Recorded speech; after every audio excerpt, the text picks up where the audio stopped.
UMKM di Kabupaten Natuna sekitar 1-2 tahun yang lalu.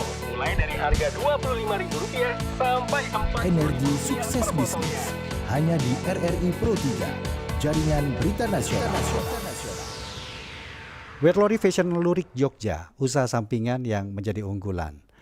Bagaimana membangun usaha sampingan seperti Werlori hingga menjadi sumber penghasilan unggulan, bahkan mungkin bertransformasi menjadi usaha utama. Dan malam hari ini kami sudah tersambung melalui aplikasi Zoom bersama dengan Coach Margeti Herwin, dulu saya sapa. Selamat malam Coach, apa kabar? Assalamualaikum warahmatullahi wabarakatuh. Selamat malam Bang Rudi. Waalaikumsalam warahmatullahi wabarakatuh. Lagi di mana nih Coach? Saya di rumah karena saya mau keluar kota, jadi nggak bisa join di studio. Saya mau ke Malang, mau ke Jember, terus ke Solo, ke Jogja 10 hari saya akan di luar kota. Iya. Minggu lalu cerita ya, minggu ini mau roadshow, jalan-jalan ke wilayah timur nih Indonesia, maksudnya ke Jawa Timur. Oke. Iya. Baik Coach, tapi yang pastikan tidak mengurangi konteks dari obrolan kita malam hari ini. Dan ini menarik Coach ya. Siap. Selain Coach Getty juga sudah ada di aplikasi Zoom kami malam hari ini, seorang arsitek, fashion designer, dan pemilik brand fashion Werlori dari Yogyakarta yang mengangkat kain lurik sebagai bahan utama. Dengan Ibu Lucia Dina Rosaria. Ibu Lucia Dina, selamat malam. Ibu Dina. Panggilnya Bu Dina ya Bu. Oke, Bu Dina, selamat malam. Salam kenal. Apa kabar Ibu? Salam kenal juga. Baik. Kabar baik. Ya, puji Tuhan ya. Iya. Dan nanti kami juga undang Anda pendengar Pro 3 dan juga pemirsa RRI Net dapat berbincang seperti biasa, menanyakan sesuatu terkait dengan tema kita di 021-352-3172, 384-4545, 386-2375, dan 386-6712. Dan untuk pertama saya penasaran ini Coach, saya ingin ke Ibu Dina dulu. Kain lurik itu kan memang sudah dikenal, tetapi mungkin setahu saya sudah jarang digunakan atau jarang mungkin dikenal oleh anak-anak sekarang. Nah, awal mulanya bagaimana membangun Werlori ini, Bu Dina? Ya, jadi cerita dulu ya sedikit. Jadi awal mulanya itu karena waktu itu kan saya sedang maternity leaving, jadi sedang cuti hamil gitu kan dari kegiatan saya sebagai arsitek. Nah, dari saya yang awalnya selalu lembur, selalu di lapangan, jadi ada sesuatu yang kurang gitu kalau nggak kerja. Akhirnya saya menyalurkan hobi saya. Hobi saya itu fashion gitu. Fashion yang seperti apa gitu. Akhirnya kami itu suka kan sama teman-teman itu suka apa ya, jalan-jalan waktu itu ke Pasar Beringharjo gitu. Dan kita tuh akhirnya kepikiran, kenapa sih kita nggak buat fashion tapi yang Jogja banget, tapi yang modern gitu. Oke, fashion Jogja banget tapi yang modern. Dan dari arsitek berinovasi ke fashion karena hobi tadi. Tapi kenapa dipilih sebagai bahan utamanya adalah kain lurik ini Bu Dina? Iya, karena kita dari Jogja gitu. Jadi kita akan mencari bahan yang mudah ditemuin di sekitar kita gitu. Pak Rudi. Awalnya memang usaha sampingan ini Bu? Enggak, awalnya memang hobi. Jadi sebenarnya itu dari hobi dulu. Kemudian dari hobi ini ternyata diterima baik nih sama teman-teman gitu kan, sama masyarakat. Akhirnya berkelanjutan sampai sekarang. Udah akhirnya kita seriusin. Jadi mulai bikin bisnis plan gitu. Mulai punya visi yang jelas kayak gitu. Dari tahun berapa nih Bu Dina kalau boleh tahu ya menggeluti usaha Werlori? 2017. Ya. Wow, 2017. Kalau minatnya udah sejak 2014 sih Coach Pak Rudi, tapi saya mulai serius itu 2017, mulai ada brand Werlori sejak 2017. 2017 sampai sekarang dan ini sudah seperti apa nih gambaran usahanya dari 2017 atau yang terakhir-terakhir ini seperti apa nih Bu Dina? Ya, jadi kalau yang sekarang itu, kalau yang dulu ya awal mulai itu kan saya itu benar-benar nggak ada basic desainer nih, desainer pakaian tuh nggak ada. Cuma yang saya pahami itu adalah saya paham tentang warna, proporsi, tekstur gitu dari background pendidikan saya ya gitu. Nah itu saja yang saya buat, ternyata itu kan diterima baik. Tapi waktu itu saya nggak punya penjahit. Waktu itu saya hanya bekerja sama dengan penjahit-penjahit modiste langganan saya gitu. Jadi sistem PO dulu Pak. Nah sekarang ini setelah berapa 6 tahun ya gitu berjalan, saya mulai berani bikin workshop sendiri gitu. Jadi kami sekarang ada 10 penjahit gitu yang ada di in-house di workshop kami. Jadi kemudian saya juga ada 2 cabang Iya, sekarang, iya, 2 iya. cabang itu ada di Palagan dan Kota Gede. Dan saat Palagan ini dan kami Kota juga Gede. sudah Iya, rutin buat supply di hotel-hotel di Jogja gitu sih. iya, iya. Ini menarik ini. Saya ke Coach Getty kalau begitu sekarang, Coach. Melihat Ya, perjalanan dari minat, dari hobi, dari Budina tadi sampai saat ini menjalankan usahanya ini. Sebenarnya bagaimana sih Coach melihat tren UMKM fashion atau bisnis fashion saat ini, Coach? ya. Jadi fashion itu tetap menjadi sebuah pilihan ya kalau orang ke Jogja gitu ya. Nah, yang menarik adalah Budina ini seorang arsitek. Ya, Ya, seorang arsitek yang punya hobi fashion dan dia punya kendala bahwa jadi arsitek itu sibuk banget, nggak punya waktu untuk keluarga. Akhirnya dia mencoba membangun yang namanya bisnis fashion sesuai dengan hobinya, mhm, gitu ya. mhm. Tapi kalau hobi arsitek ini hobi apa memang profesi nih Bu Dina nih? Kalau ini Atau profesi, profesi ya? udah Disuruh profesi orang ya. tua atau memang Ibu Dina suka terhadap profesi ini Bu Dina? Ya, jadi awalnya emang ini sih orang tua yang suka gitu. Tapi Ya. karena doa dan support ya, jadi sampai sekarang tetap berlanjut gitu, Coach. Jadi ini Oke. terbalik. Orang itu ada profesi utama arsitek, ada Hmm, sampingan fashion. Ya, Tapi ya. sekarang ketuker, ya sampingannya arsitek nih Bu Dina ini sekarang. Jadi karena harus utamanya, prioritas. nah harus tentukan prioritas. Jadi Bu Dina ini punya fashion namanya Wear Lori yang Mhm. lumayan berkembang dan lumayan menjadi pilihan dan loyal customer-nya juga banyak khususnya di Jogja. Jadi kenapa ini saya angkat menariknya adalah ini lagi gencar-gencarnya PHK Bang Rudi. Ya, Nggak ada yang bisa jamin kita akan digaji di perusahaan kita sebagai seorang profesional. ya. Tetapi pada saat kita dipecat, kita tidak punya pilihan, kita tidak punya keahlian lain, ya itu akan menjadi malapetaka bagi keluarga atau bagi Oke. siapapun, Ya, gitu ya, ya, Bang ya. Rudi ya. Ya, ya. Nah, makanya saya angkat kisah ini. eh, Bu Dina ini membangun bisnisnya, dia sudah menyadari, tapi ini alasannya karena memang sibuk. Dan tadi pertanyaan Bang Rudi tentang fashion. Dan kebetulan Bu Dina di Jogja gitu ya, dia Mhm. didukung sama sumber daya sekitar, dia suka fashion gitu ya. Saya udah datang ke tempat Bu Dina gitu ya, Oh, tempatnya bener-bener di rumah joglo yang didesain menjadi sebuah ininya toko gitu ya. Di depannya ada Galeri. kopi ya Bu Dina. Jadi orang kalau ke sana tuh bukan cuma dapat baju gitu ya, tapi mereka bisa santai, bisa foto-foto di rumah joglo, dan ini yang menjadi sebuah keunikan ya. Dan juga Bu Dina ini udah fashion show di mana-mana gitu ya untuk dia memperkenalkan wear lori dengan bahan lurik, karena nggak banyak yang ngangkat lurik juga Bang oke. Rudi. Iya, Jadi iya, masih, iya. masih tetap pilihan dan masih menjadi keunikan dari Jogja. Iya. Tadi kan Budina cerita, Coach.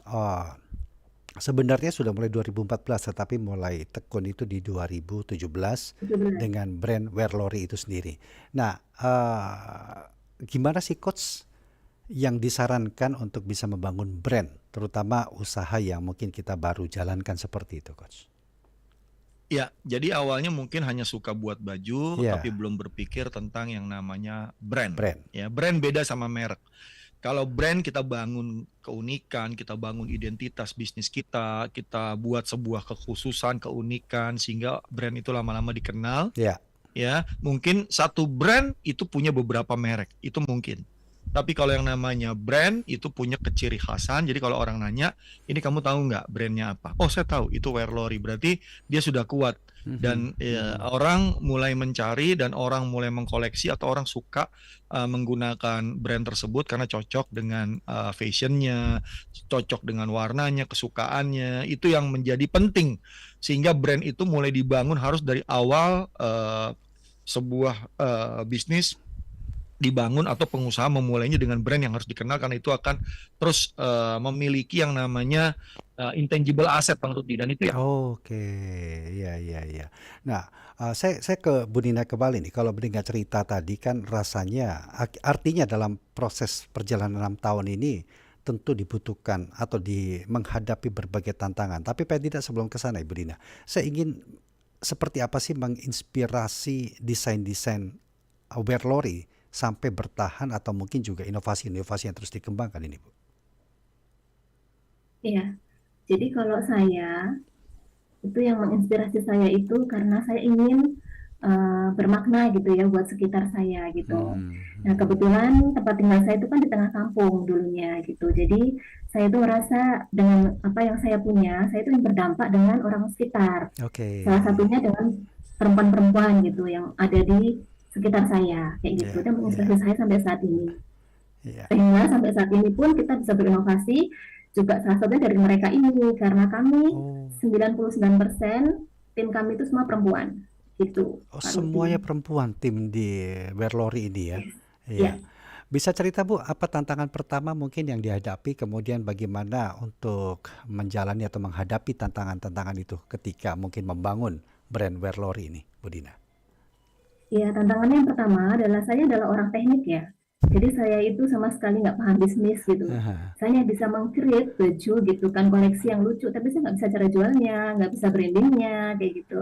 Oke. Terus akhirnya pelan-pelan juga akhirnya saya ngikutin semua pelatihan dari BUMN gitu, Ya, ketemu juga ya, dari Coach ya. Siti, ketemu jadi saya jadi belajar banyak gitu sampai saat ini. Jadi saya akhirnya tahu branding, Ya, tahu ya. positioning gitu, terus tahu juga cara marketing. Jadi sampai sekarang bisa bertahan dan bisa mungkin harapannya sih bisa ini ya go internasional. Ya. Nah, ini yang ingin saya tanya ke Coach Getty dari Iya, jawaban Bu Dina iya, ini. Di waktu mendampingi, waktu ke sana, iya, backgroundnya arsitek Coach, ya kan? iya, Hobinya fashion. Kain iya. lurik lagi, itu kuat banget segmennya dan ingin menginspirasi, ingin memberikan manfaat. Apa yang Coach dampingi atau berikan kepada Ibu Dina ketika itu? Gimana Coach? Iya, jadi Bu Dina ketemu saya tahun lalu gitu ya, di Nasda melakukan sebuah training. Saya diundang menjadi pembicara. Saya bicara tentang bisnis model gitu ya, bagaimana membuat model dalam model bisnis dalam sebuah kanvas sehingga kita tahu segmennya siapa gitu ya. Dan Bu Dina ini udah jadi bisnisnya bukan dari awal.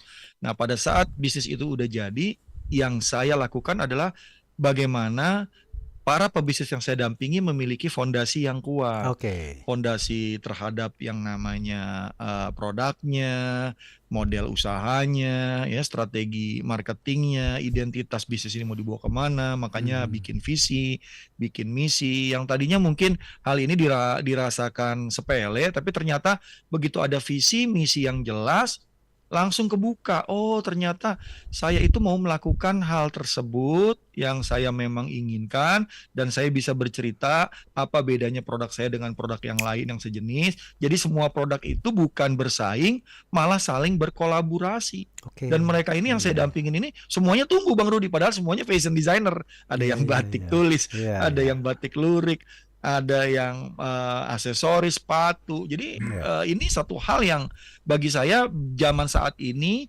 bisnis itu bukan berkompetisi tapi Berkolaborasi. berkompetisi Oke, gitu. Itu iya, yang iya. menarik. Iya. Tapi gimana Coach untuk bisa mengarahkan atau menemukan potensi yang kuat yang bisa kita kembangkan tadi setelah apapun itu sudah disiapkan ini Coach? Karena kita memiliki tools ya, Mhm. seorang pebisnis akan mengetahui, oh segmen saya itu ternyata banyak yang ini coach. Baru kita gali kebutuhan segmen pasar kita yang paling besar ini apa. Itu yang kita tumbuhkan, produk itu yang Mhm. kita Mhm. kuatkan, itu yang kita branding strateginya, dan juga kita bikin produk-produk dengan channel-channel yang memang segmen kita berada kan gitu. Iya, Sehingga iya. ini jadi kuat. Jadi sebenarnya saya bukan ngarahin, tapi saya membantu untuk para pebisnis dan pengusaha ini benar-benar memahami kekuatan bisnisnya. Oke. Jangan Ya. ikut-ikutan. Ya, Dia ya, dia ya, ikut ya. yang dia lihat adalah, oh saya figurnya saya ini coach, saya sangat terinspirasi sama produk ini, saya ikutin dia. Beda. Ya, begitu semua orang paham tentang bisnis itu kekuatannya di mana, Mhm. strateginya Mhm. akan sangat tepat dan produk dan market jadi fit, Bang Rudi. Jadi Ah, ini yang saya arahkan. ya. Nah, apa yang menjadi keunikan atau kekuatan dari Werlori ini, Bu Dina? Ya, kalau dari kami itu kita tuh mengusung konsep minimalistik tapi menggunakan wastra Nusantara gitu. Jadi Ya. biasanya kalau wastra itu kan keputusan berat, formal gitu kan. Kalau kami itu cenderung ringan, casual, kontemporer gitu sesuai dengan market kami gitu. Generasi Z juga sama ibu-ibu karir yang memang mereka tuh membutuhkan pakaian yang bisa dipakai untuk bekerja sehari-hari gitu. Ya, ini saya sambil buka-buka Google ini sambil melihat nih seperti biasa ini. Dan Oh, keren keren banget ini. Warnanya menarik. Ini pemilihannya atau memang ada konsep yang konsisten dijaga dalam pemilihan desain kemudian juga warna-warnanya nih Bu Dina? Ya, jadi kami itu selalu konsisten di warna-warna yang teduh dan natural Iya, gitu, iya. yang gampang dimodifikasi, mau gampang dipadu padan ya. Kan Mhm. karena kalau kita tuh di urban gitu ya, di perkotaan itu kan kita selalu pakai pakaian yang monokrom gitu. Terus buat kerja tuh pakaian yang nggak terlalu rame, nggak terlalu dinotis gitu, Mhm, biar terlihat mhm. profesional, terlihat anggun, itu karakter kami di situ. Jadi Oke. dalam pemilihan warna-warna juga modelnya juga dia cenderung elegan gitu, cenderung yang kalem seperti Iya, itu. iya. Jadi ini pendengar Pro 3 pemirsa bisa lihat langsung nih di wearlory.com. Betul ya, di Bu Dina ya? Iya. Iya, Iya. mudah-mudahan nggak salah karena memang gambarnya Wearlory.com kayak atau lurik di sini nih. Wearlory Lurik Iya. di Target pasarnya Instagram. siapa ini, Bu Dina? Marketnya, Iya. marketnya itu yang utama adalah wanita produktif gitu kan usia 30 sampai 50 tahun, tapi kebanyakan 50 kan sekarang. Kalau awal-awal Oke. dulu adalah 30 sampai 40 tahun. Iya, Kemudian iya. sekarang ternyata banyak juga yang umur 40 tahun ke atas itu suka gitu. Terus yang sekarang ini kita melakukan Iya. model-model itu buat anak kuliahan gitu. Jadi buat Oh. sudah, terus buat dipakai ke kampus kayak gitu, jadi gengsi. Iya, iya. Baik, Coach, dan kebanyakan kan kita tuh melihat saat ini apa yang sudah dihasilkan oleh Wearlory melalui Bu Dina tadi ya, tanpa Ya, kita mungkin tidak melihat bagaimana prosesnya itu berjalan. Mungkin fundamental atau fondasi kuatnya tadi. Tetapi selain itu Coach, gimana ya. caranya untuk bisa membangun mindset entrepreneur dalam sebuah menjalankan usaha dan itu kalau perlu ditanamkan atau diketahui sejak awal ini Coach Getty. Ya, kalau saya cerita tentang level orang mendapatkan uang dalam kehidupan gitu ya. Pertama kita jadi pekerja. Mhm. Jadi pekerja tuh level 1 Bang Rudi. Yang Oh kedua, ya. saya mulai menjadi manajer dalam diri saya. Artinya saya bisa mengelola orang untuk bersama-sama bekerja tanpa ada perusahaan untuk mendapatkan uang. Pertama jadi pekerja, terus saya manajer. Biasanya samping-sampingan tuh Bang Rudi, tapi Iya, iya. bekerja secara kelompok. Itu kita bisa dapat uang. Yang ketiga, karena itu udah rutin, orang jadi owner, pemilik usaha, pemilik bisnis. Itu Mhm. level 3, 3. pemilik bisnis. Kenapa pemilik bisnis? Dia mempunyai bisnis untuk dia mendapatkan uang dan dia menggaji orang. Level mindset itu beda tuh Bang Rudi. Pekerja, terus manajer, Manajer, manager level, ya, terus pemilik juga yang ketiga owner. owner. Yang keempat itu adalah investor. Nah, jadi dia udah ngerti bagaimana membangun bisnis. Sekarang dia punya uang lebih, dia menginvest kepada bisnis-bisnis yang udah jalan untuk dia mendapatkan uang dari bisnis yang dilakukan oleh orang lain. Yang kelima, yang paling di atas tuh namanya entrepreneur. Entrepreneur itu adalah orang yang mendapatkan uang dari networkingnya. Dia nggak menggunakan uang untuk mendapatkan uang. Karena Oh. entrepreneur ini memiliki experience, memiliki kemampuan, keahlian yang sudah teruji karena dia menaik level dari mulai pegawai, Iya, ya, iya. manajer, Manajer, owner, investor, baru ke entrepreneur. Tapi ada yang bahaya, dari pekerja mau langsung jadi entrepreneur. Oke. Padahal kemampuan dia baru 1 level, baru Iya, iya, manajer. iya, Tapi iya. dia mau memiliki bisnis, disitulah berantakan Bang Rudi. Apakah itu Berantakan tuh disebut sering sekali terjadi kesalahan di sana, Coach? banyak banget bikin Ah, bisnis, tapi bisnisnya nggak jalan, akhirnya balik lagi kerja, turun lagi levelnya Bang Rudi. oke, Dia bikin oke, bisnis oke, begini, oke, begini, begini, oke. begini, dia siapin semuanya, dia keluarin duit banyak karena dia punya uang, karena baru misalnya habis pensiun punya duit banyak, bikin, tapi pasarnya nggak ada, produknya nggak ada yang suka, akhirnya saya kerja lagi deh, dia kerja lagi, karena Ya, itulah yang namanya kita nggak siap secara mindset, ya. mental, skill dan keahlian dengan level tadi. Nah, apa yang saya latih? Yang saya latih adalah step by step cara berpikir itu. Oh, Artinya, oke. kalau kita menjadi entrepreneur, kita harus bangun networking. Kita harus bisa menggunakan secara bersama-sama resource yang orang lain punya, kita nggak punya. Mhm, Ya, mhm, yang kita punya, kita bagi sama orang lain sehingga kita mhm, berbagi resource. mhm, Sehingga mhm, entrepreneur itu begitu cara ngebangunnya. Makanya kenapa UKM-UKM yang saya dampingi cepat tumbuh, mhm. karena saya membantu mereka dari cara berpikir, bukan membantu pekerjaan mereka. Oke. Kalau saya Ya, membantu ya. pekerjaan mereka, dia tetap di kondisi mental sebagai pekerja, tapi punya bisnis. Dia sebagai seorang yang manajer, tapi seakan-akan seorang entrepreneur. Akhirnya jadi CEO. Ya, everything I do. Chief Everything Oke, Officer. Jadi semua ya, dilakukan. baik. Coach Getty, Bu Dina, kita break dulu Yes. sebentar, nanti kita lanjut lagi ya untuk ngobrol-ngobrol di malam hari ini. Dan pendengar, nanti kami undang Anda, silakan 021 352 3172, 384 4545, 386 2375 dan 3866712. Banyak UMKM di Kabupaten Natuna sekitar 1-2 tahun yang lalu.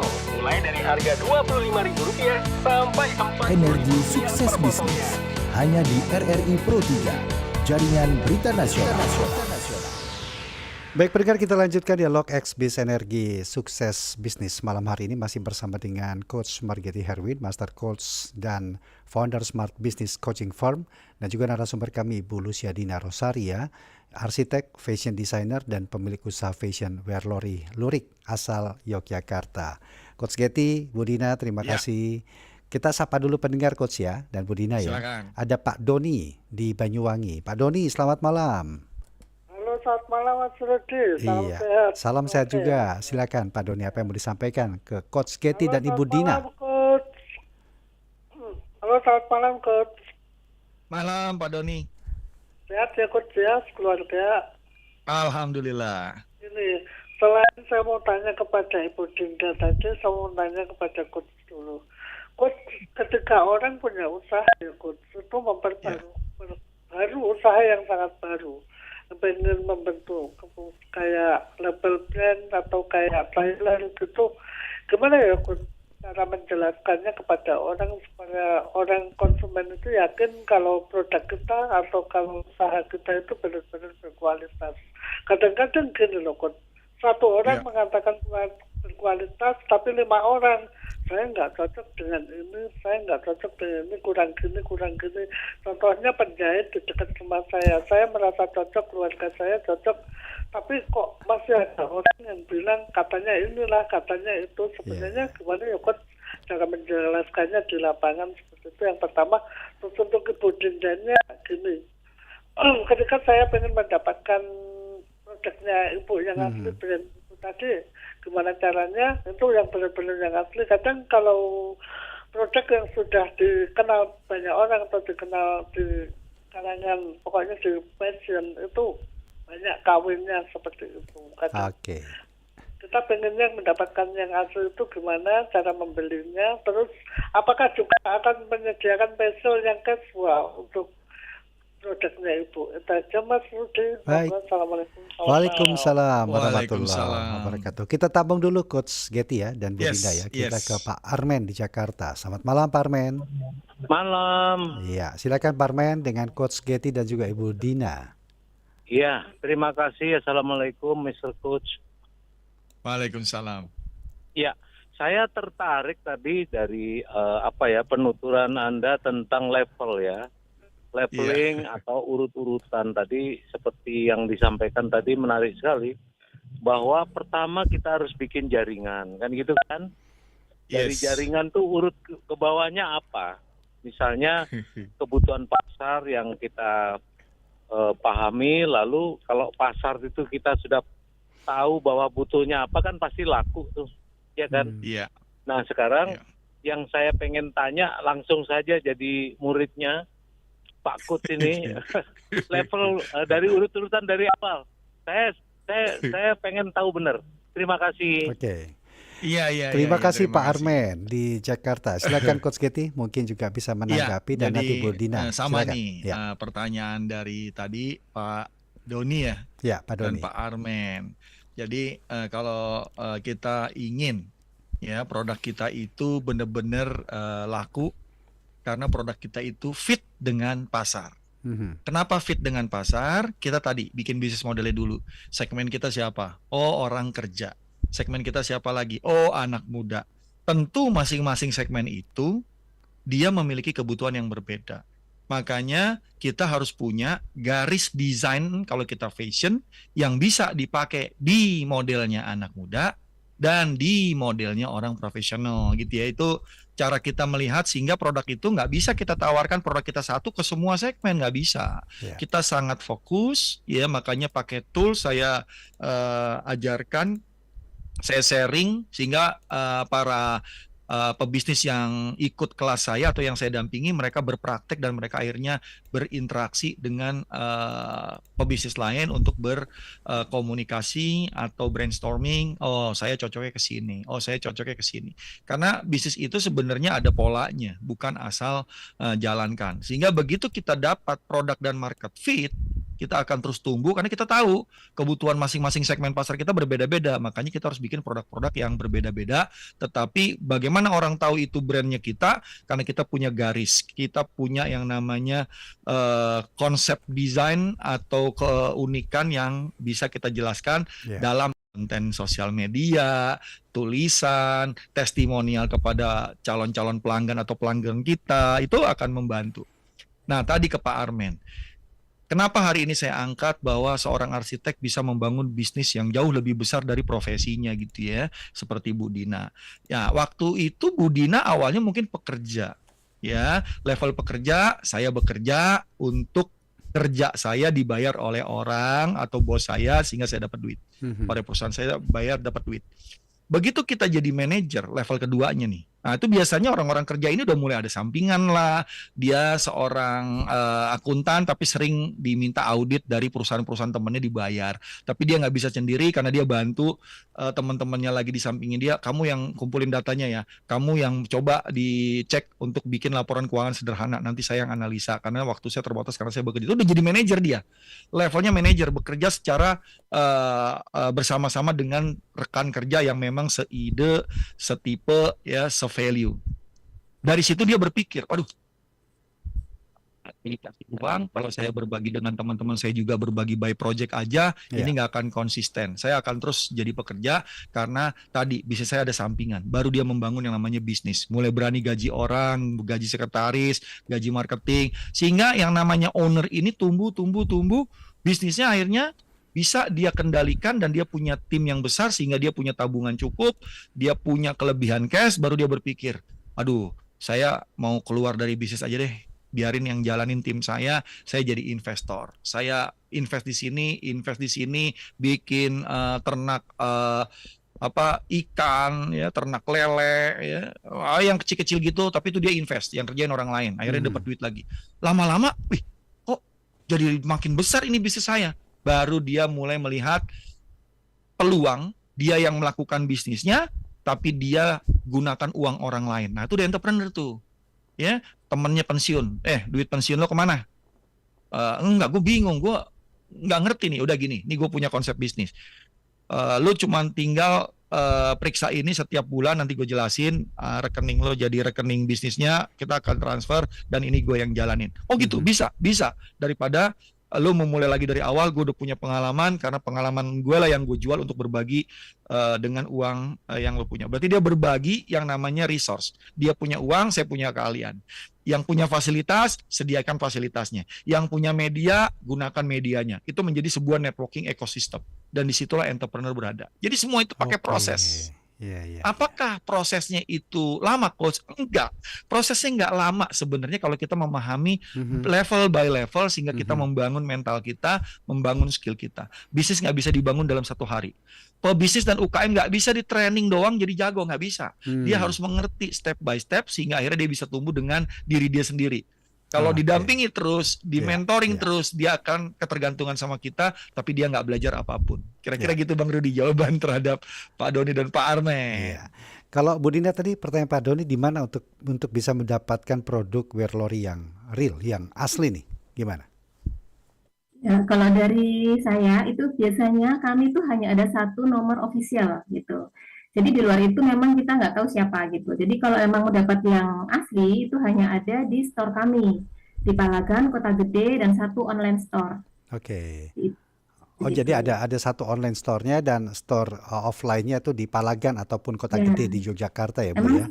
sekarang itu memang kendalanya gini Coach. Jadi sama Bang Rudi. Jadi banyak sekali produk kami itu yang di marketplace itu dipakai oleh brand lain dengan fotonya saya, padahal benar-benar fotonya kami gitu dipakai.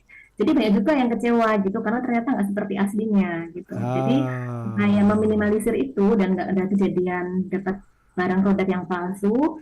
Pastikan selalu di website dan di online store kami hanya ada satu aja, Ya. lalu kemudian ada di Alagan dan Kota Gede. Oke.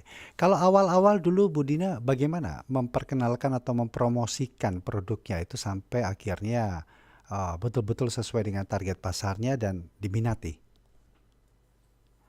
Pada awalnya kami tuh 100% online. 100% Jadi dulu online.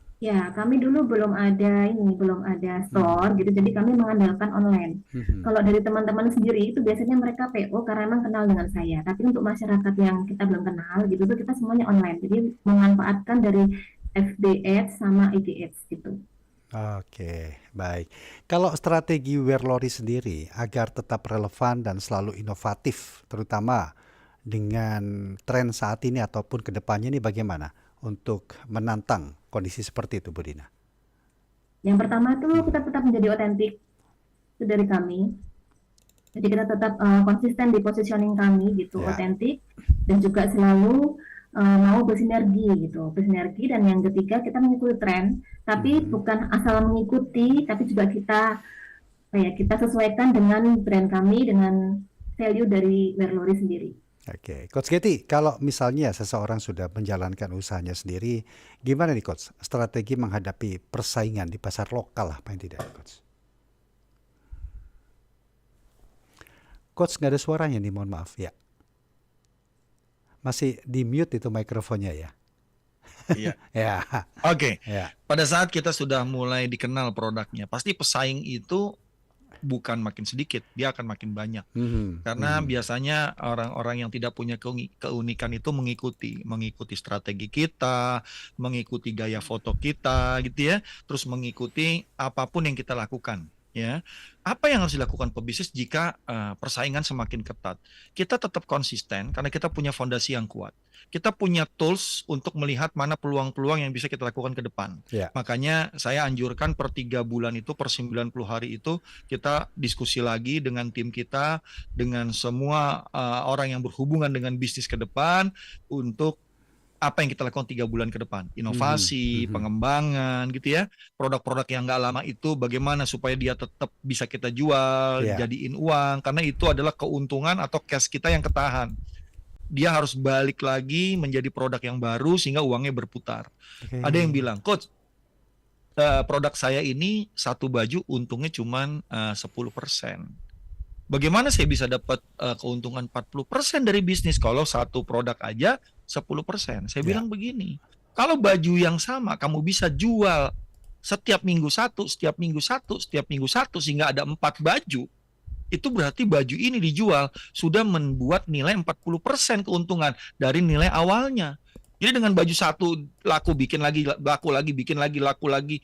Modal yang dibikin untuk baju satu ini sudah menghasilkan 40% profit. Jadi sebenarnya bisnis itu perputarannya yang kita cepatin. Pada saat kita sudah mulai dikenal, kita pilih. Ada produk yang fast moving, ada produk yang premium. Kita tahu pasarnya di mana, kontennya di mana yang kita buat untuk kita taruh di sosial media kita.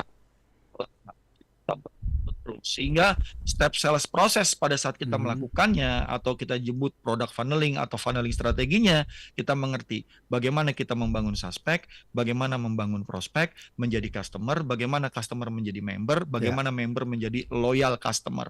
Itu semua ada polanya. Makanya saya mendampinginya dengan tools dan pola. Jadi UKM itu atau pengusaha itu jadi jelas ada visualnya, ada polanya, ada metodologinya. Bukan sekedar saya ngomong terus ketemu pebisnis lain ngomongnya beda lagi. Enggak, kita ada pola. Sehingga itu yang membuat teman-teman pebisnis itu walaupun telah selesai saya dampingi, mereka tumbuh terus karena toolsnya mereka gunakan terus berulang-ulang. Itu Bang Rudi yang membuat mereka jadinya tahu apa yang mereka lakukan karena saya memberikan pancing, kail untuk mereka terus mendapatkan ikan, bukan memberikan ikannya. Baik, kalau dari Bu Dina untuk rencana jangka panjang Wearlori sendiri seperti apa nih Bu? Kalau rencana jangka panjang kami pertama kami akan ekspansi ke Eropa gitu, maksudnya pengen global gitu. Karena kenapa begitu? Karena kami percaya kalau produk kami itu diterima oleh misalnya masyarakat yang paham mode, berarti kualitas kami itu sudah bagus gitu, Bos. dan Bang Rudi. Terus yang kedua, kita juga ingin menjadi duta budaya nih di Jogja. Jadi siapapun yang di Jogja itu kalau misalnya belum keluar itu belum ke Jogja. Jadi keren. Ya, kayak gitu. Pengennya seperti itu kayak di Jogja ya. Iya, keren banget. Oke, sebagai penutup Coach Getty, apa pesan untuk kita semua yang mungkin saja ada keraguan untuk memulai ini, Coach? Gimana? Iya, semua orang ya dia punya bakat menjadi seorang pebisnis. Cuma begini, jika Anda ingin menjadi pebisnis, Anda nggak bisa menggunakan perilaku lama Anda, tidak bisa menggunakan cara berpikir lama Anda, ya, untuk membangun bisnis. Jadi pahami, pelajari, bukan cuma strateginya, tapi mental. Ya, perilaku Anda, sifat Anda, nilai-nilai Anda juga perlu Anda ubah untuk Anda naik level sehingga Anda menjadi pebisnis yang handal. Tidak hanya Anda cuma bangun bisnis tapi mental Anda tetap bekerja, gitu ya. Ini pebisnis pelit amat sih, minta gula tambah aja suruh bayar. Ini gimana sih minta tambahan model begini aja dicas? Ya berarti mentalnya masih pekerja. Karena pekerja itu tambah kerja ya tambah bayar. Nggak bisa tambah kerja nggak tambah bayar gitu. Tapi kalau pengusaha mentalnya udah nggak apa-apa, kasih aja, kita rugi, udah ntar dia balik lagi, akhirnya kita bisa pegang dia panjang. Ini yang susah Bang Rudi pada saat saya dampingi pebisnis, karena dia mau tumbuh, dia mau sukses, sama karyawannya aja pelit. Karyawannya dapat hasil bukan dikasih bonus, bonusnya dipotong-potong sama dia. Utang dulu buat bangun bisnis, buat saya beli mobil baru. Mudah-mudahan yang denger ini tersadarkan dan menghubungi Coach Getty. Coach, saya mau belajar. Bang Rudi. Oke, menarik deh. Kok selalu kalau buat penutup itu memang beginilah Bu Dina ya, keren ini mengentak. Tapi terima kasih banyak Coach Getty, terima kasih banyak Bu Dina. Terima kasih Bang Sudah Rudi. Terima sharing kasih di malam Bu hari Dina. ini. Mudah-mudahan ini menarik sekali dan juga memberikan motivasi untuk kita semua, terutama yang ingin mengikuti ataupun melakukan apa yang disarankan tadi ya, menaik tingkat dari step by stepnya tadi. Terima kasih tapi untuk Bu Dina, sekali lagi sukses untuk berlorinya, dan Coach sehat selalu Coach. Dan terima kasih untuk Anda yang sudah berpartisipasi di malam hari ini dalam dialog X-Biz kita malam hari ini. Selamat malam Coach Getty, selamat malam Bu Dina. UMKM di Kabupaten Natuna sekitar 1-2 tahun yang lalu. Mulai dari harga Rp25.000 sampai 4. Energi sukses bisnis hanya di RRI Pro 3, jaringan berita nasional.